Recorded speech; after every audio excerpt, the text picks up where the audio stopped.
you've got your Bibles, pull them out, and we're looking together at Psalm 84, and you'll find that if you've got a Pew Bible, you'll find that on page 493. So, will you pray with me? Father, thank you for your word. Thank you that it teaches us about the things that are important to you, things that we need to know.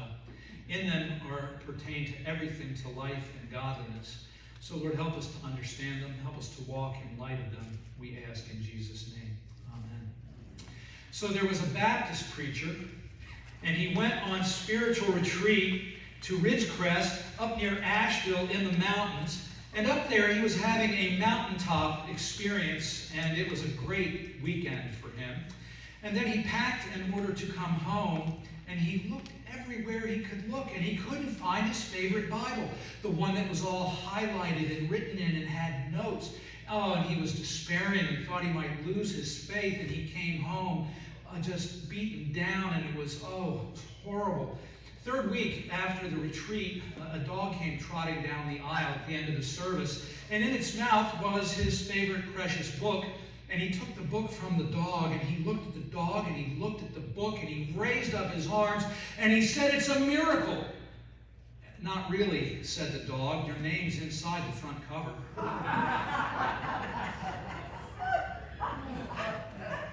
During my tenure here at Trinity, 6 years, the first 2 years, the church went on spiritual retreat. And so it was the weekend that I was interviewed to come here, and then it was the next year. And as is typical of retreats, you go away. You have the opportunity to think new thoughts. You go to different places, and so you get kind of out of the rut and the regular thinking you have when you're at home with all the pressures of life and work and all of that stuff. And so we would go away, and we'd have a great weekend together, and we'd grow closer to God, and we'd go closer to one another. And then the end of the weekend came, and we've got to go home. And there was a spirit of sadness, of solemnity, of gravity, because we've had this mountaintop experience, and now we've got to go back to the real world. My first camping trip when I was on staff with Young Life, we took kids to Saranac Village in upstate New York, and we're traveling back to Chesapeake, Virginia. And the whole way, I'm listening to Frankie and Jerry in the row behind me. And Jerry's telling Frankie, "Now that was a great week. We had a lot of fun, but we're going back to the real world. That was a great week, and we had, learned a lot about God, but we're going back to the real world." Well, that's the attitude that underlies Psalm 84. It's a psalm of spiritual longing. It's a psalm of a desire not to leave the mountaintop, to be with God always, to spend time with Him, to walk closely with Him, and to have a great spiritual experience like Ray had at Ridgecrest. Now, most of the scholars, most of the commentators will tell you that this is a pilgrim song. It's a song that the pilgrims from around Israel would sing as they made their way up the mountain, Mount Zion, to Jerusalem, to the temple, in order to worship. And they get this from verses 5 and 6, particularly in this psalm. And it's about the Pilgrim Way, the Pilgrim's Highway. And that's part of it. And I want you to consider, so they're getting ready to go on retreat. I mean, if you were an Israelite, you were commanded to go to Jerusalem several times a year for the feast, but typically, if you were lucky, you went twice. You went to the Passover feast in the spring, and then you'd go to the Feast of Tabernacles in the fall if you could go. If you could only go to one, you'd go to Passover. But otherwise, it was just a lot of work, and it was difficult to leave your life behind and make arrangements to have the money. I mean, it was a subsistence culture, to have the money to eat out along the way, to get to Jerusalem, and then to stay in Jerusalem for several days for the feast. And so imagine when it was possible, the anticipation and the joy of the possibility of traveling with friends and going and celebrating the familiar feasts. We just got done with a few. Christmas, what a wonderful time. Here we made it, instead of 12 days, now we've got 2 months of Christmas. The pagan radio stations. They take over my channel starting in Thanksgiving and play Christmas music.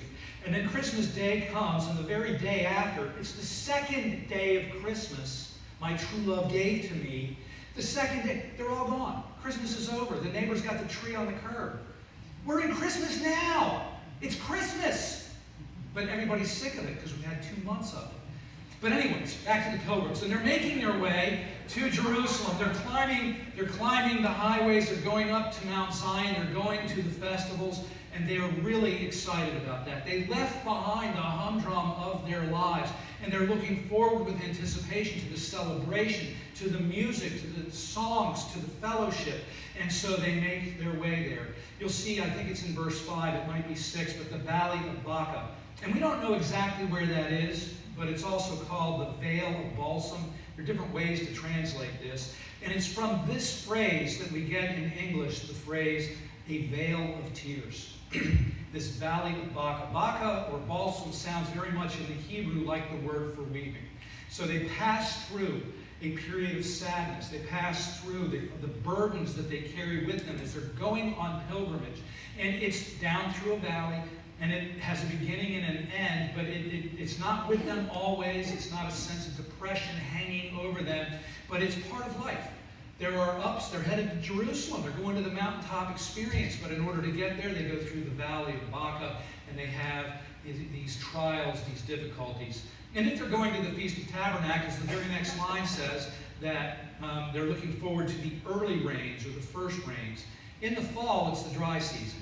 And in order for them to plant, they've got to have rain. So as they make their way to Jerusalem, if they're going to the Feast of Tabernacles in the fall, they're praying for an end to the dry season, and that the early rains or the first rain would come as a portent for the possibility of their farms and the agriculture, that they would be able to plant their crops. And they're on their way. And they get to Jerusalem, and they enter into the city gates, and they wander around the great city of Jerusalem. I'm trying to remember the numbers. During Passover, Jerusalem had about 600,000 people, but during the Passover, it would swell to over 2 million people. I mean, people flocked from all around the world to go to the temple to celebrate the Passover, to celebrate these feasts. And so they would be there in awe.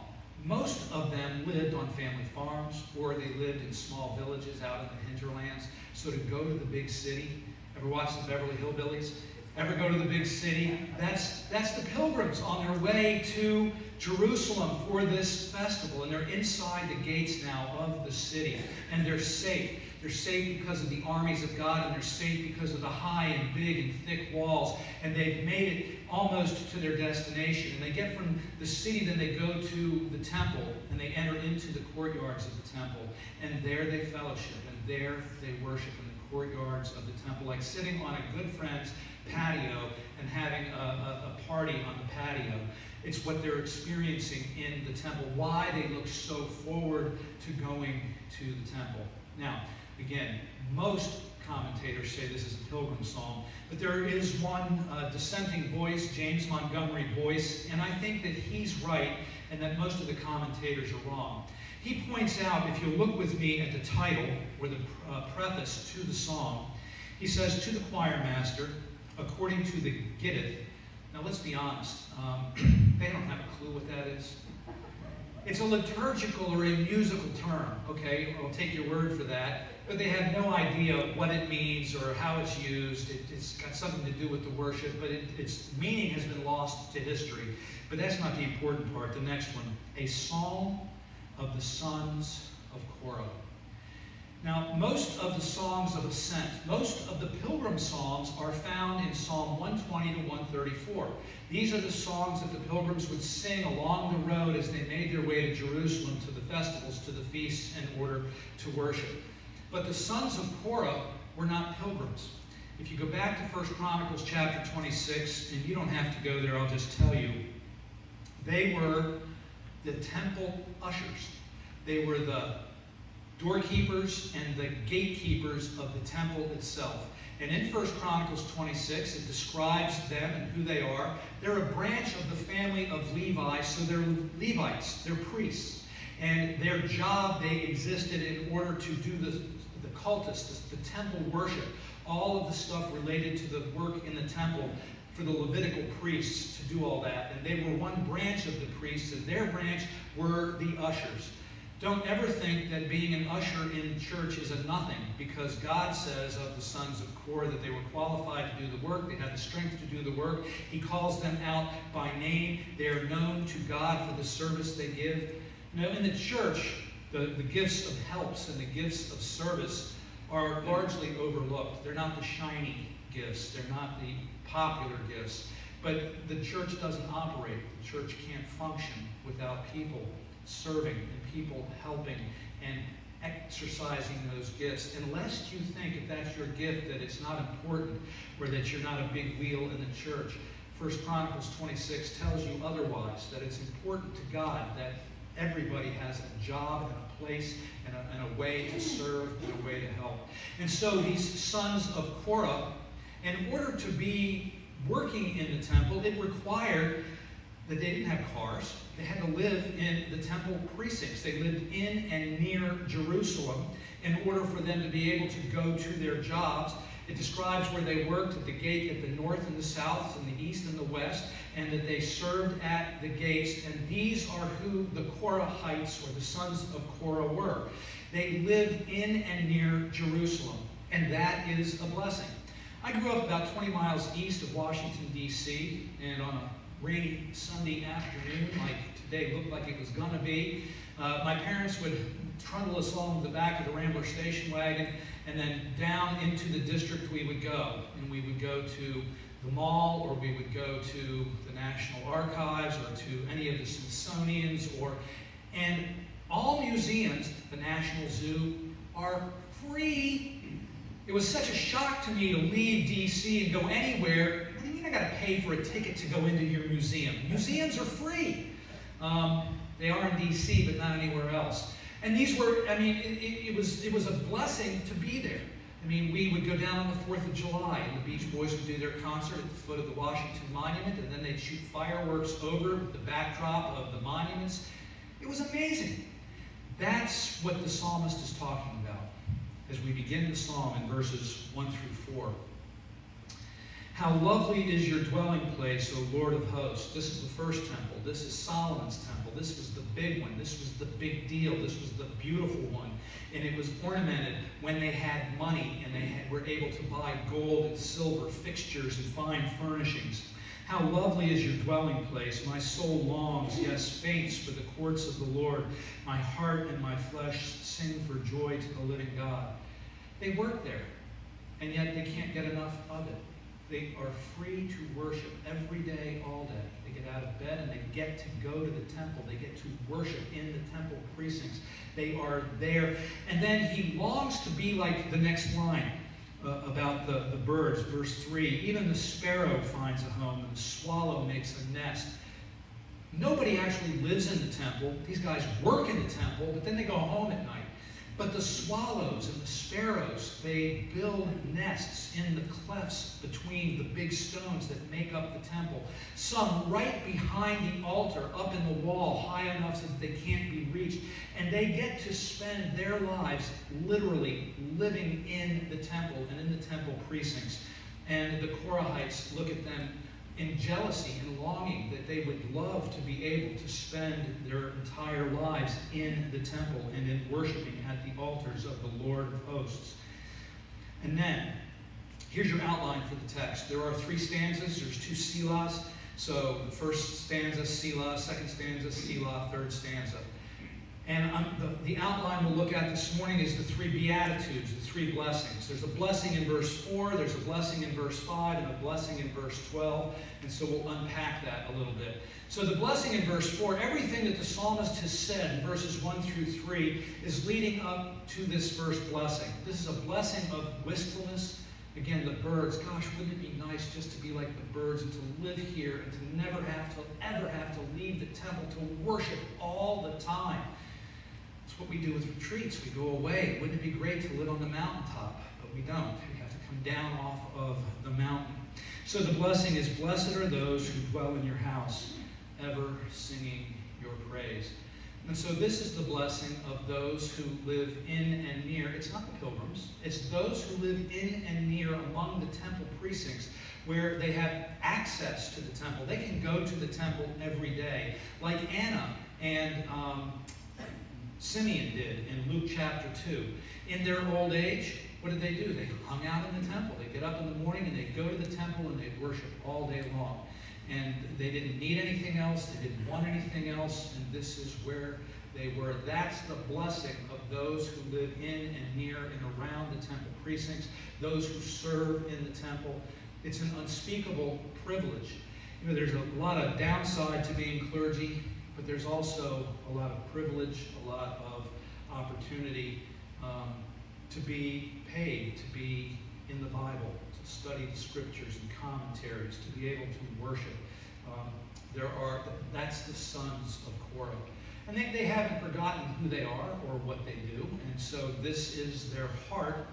But unlike many Christians, a lot of Christians, you know, whatever my experience is, you have to experience God the way I experience God. But the sons of Korah understand that not everybody lives in or around the temple. And so not everybody can be just like they are. There are people that live on family farmsteads. There are people that live in small villages, all spread throughout the land. Verse 5, and so he pronounces, the psalmist gives a blessing to those people out there. He says, blessed are those whose strength is in you, and whose heart are the highways to Zion. Now, if you can read the tiny little note at the bottom of your page, the word Zion is omitted. And I like what the New English Bible does with that verse. The New English Bible says, blessed are those who are on the Pilgrim Way, or the Pilgrim Highway. And so the government built what was, in essence, the interstate highway system for the pilgrims. It was an elevated road. It was a road built for procession, a road built for celebration. And they were coming in all four major directions toward the temple. And it wasn't a trackless, lonely enterprise, but that they would get up on this elevated road that was headed to Zion, that was headed to Jerusalem so that they could worship. And on the way, they would meet other pilgrims. And on the way, they would experience community. And they would be singing these songs of ascent, chapters 120 through 134 of the book of Psalms. And so it was this experience before they even get there to worship. They're worshiping all along the way. Blessed are those whose hearts are in the highways, or the highway to Zion, as they go through the valley of Baca. Again, as they go through periods of distress, of weeping, of pain, that this is the way that they experience God in their lives, ever singing your praises. When they go from strength to strength, each one appears before God in Zion. This is a picture of discipleship. This is a picture of the Christian church. That we're on the way. We're on the way to God. I hope you've read, and if you haven't, then go read A Pilgrim's Progress by John Bunyan. It's an allegory. Christian sheds off his sin, he takes up the cross, and then he begins his journey to the celestial city, and he meets all kinds of people, positive and negative, and has all kinds of adventures along the way. That's the life of the pilgrim. That's what's being described here, and it's a picture of the Christian life. It's great to be able to be in the temple. It's great to be able to worship. So here we are together, and we're worshiping on the Lord's Day. But God isn't just the God of the retreat, of the mountaintop experience. Because if he is, then he's not God at all. If he's not God in your daily life, if he's not God through the ups and downs of the lives that we all are called to live. And so we walk with him in relationship as we make our way from opportunities to worship either at the festivals or in the temple. And then, so there are those who live near the temple courts. Then there are those who come from all around who make a pilgrimage, who are intentional about making this journey. This journey is sacrificial. It costs them time. It costs them money. It costs them energy to be able to do this journey. It's not hop in the car and drive somewhere. It's days or weeks on the road. And so there is a cost attached to that. And then we get to the third class of people. Verse 12, and the third blessing, the beatitude, is this: O Lord of hosts, blessed is the one who trusts in you. It's not about the temple. See, in the Old Testament, God lived in a room. He lived in a place Solomon built him a temple, and in the center of the temple was the Holy of Holies. And the Shekinah glory of God, the physical manifestation and presence of God, came down and lived in that place. So if you want to get close to God, you go to where God is. You go to Jerusalem. You go to the temple. That's how you get close to God. And that worked for quite a while, but then the glory of God left the temple. Ezekiel chapter 10. He saw the Shekinah glory, the glory of God left the temple. And the temple itself was destroyed. And then they built a second temple. In Haggai, in chapter 2, he says God's glory will return to the temple. But those who remembered Solomon's temple didn't think much of the second temple, and that it wasn't quite what it used to be. And this is a mistake that Christians make too. We put all of our time and energy into thinking about the church, and we think of this building. 425 Magnolia Road, we think of four walls. I spent 30 years in York, Pennsylvania, and there's a little town just outside of York called Red Lion. And in Red Lion, there were two churches, St. Paul's and St. John's, and they shared an alleyway that ran between them. And back in the 50s, when these were built and everybody went to church, their sanctuaries each seated 1,200 people. Now they're down to about 60 people in each church. And St. Paul's was EUB, United Brethren, and St. John's was United Methodist, and they merged those denominations together. And so now they're one denomination separated by this alleyway, and the bishop couldn't convince either of those congregations to leave their building.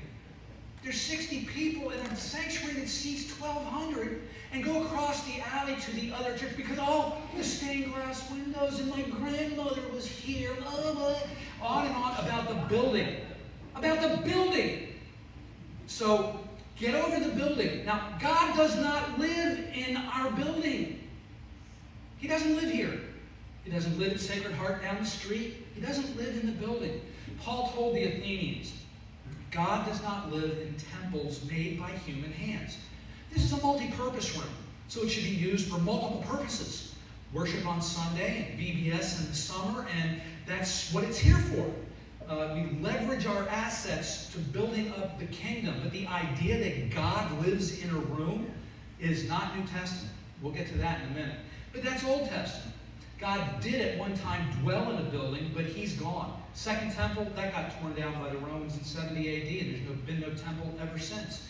God does not live in rooms. And it's also true of the Pilgrims. So here's how I go to the temple. And you've got to walk the way I walk, and follow the way I follow, and dress the way I dress, and wear the same kind of shoes that I wear. And Christians do that too. They get all hung up on the building, or they get all hung up on their experience of God and think that that experience has to be true and normative for everybody else around them. And that's not the right way either. So we get to the third blessing. And the third blessing is the class of people who understand, blessed is the one who trusts in you. The New Testament word is pistuo, it's faith, it's trust. And in John's gospel or in John's writings, it's always faith into or faith on, and it has an object. Here it's God himself, but that's for us, it's Jesus, that we have faith in Jesus. We don't need the props of the temple. We don't need the props of the pilgrimage. We don't require those things in order to walk and to be in relationship with God. The end game is the God thing. Now, the sons of Korah, now they can't help themselves. They're ushers. They're doorkeepers. They love the temple. They work at the temple. And so they want everybody to experience that. Look at verse 10. For a day in your courts is better than 1,000 elsewhere. I would rather be a doorkeeper in the house of my God than dwell in the tents of wickedness. They are doorkeepers. That's who's singing this. It would be great if you were all like us. But then they understood. But that's not how it is. He goes on to talk about God's attributes. He goes on to talk about God's character. It's not about us and the way we do it. It's about God himself. For the Lord God is a sun and shield. We've seen shield elsewhere. But that God is the sun is the only verse in the Bible where God is the sun, where he sheds his light, shines his light on the people. And he leads his people by his character, by his attributes. The Lord bestows favor and honor. No good thing does he withhold from those who walk uprightly, for those who are in relationship with him. And God bless the Korahites. I mean, this whole song could have been all about how, wouldn't it be great if you were all like me? But he recognizes that there are at least three classes of God followers in Israel. There's the people that live and work around the temple, and then there are people that live out and they have to take pilgrimage. But then there's a whole class of people who don't need any of that, who walk in relationship with God all the time, whose faith and trust is in God and doesn't need those props, it doesn't need those external things in order to keep them on the way. In the New Testament, the temple is gone, destroyed by the Romans in 70 AD. And in our New Testament text this morning, John chapter 1, in the beginning was the Word, and the Word was with God, and the Word was God. The Word was God. And then down to verse 14, and the Word became flesh and dwelt among us. God doesn't live in rooms. God expresses his presence by means of his Son. I love the message of verse 14, Eugene Peterson's paraphrase. God put on flesh and blood, and he moved into the neighborhood. Where is he? He's everywhere. He's around us all the time. But it's even more than that. So the literal word here about dwelt, or his living among us, is that he tabernacled. Forget the temple, God in one spot. Now he's back in the tent where he used to live before Solomon built the temple, and that he's free to go wherever it is that he needs to go, and that the people are free to follow him as he directs, as his Shekinah glory leads them. And who is his glory? And we beheld, John says, Christ's glory. He's full of grace and truth.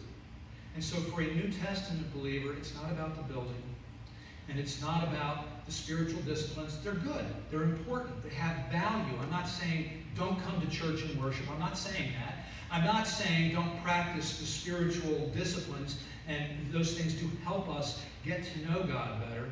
But that if we're dependent on those things at the exclusion of God himself, then we've missed the boat. That God is the end to be sought for himself.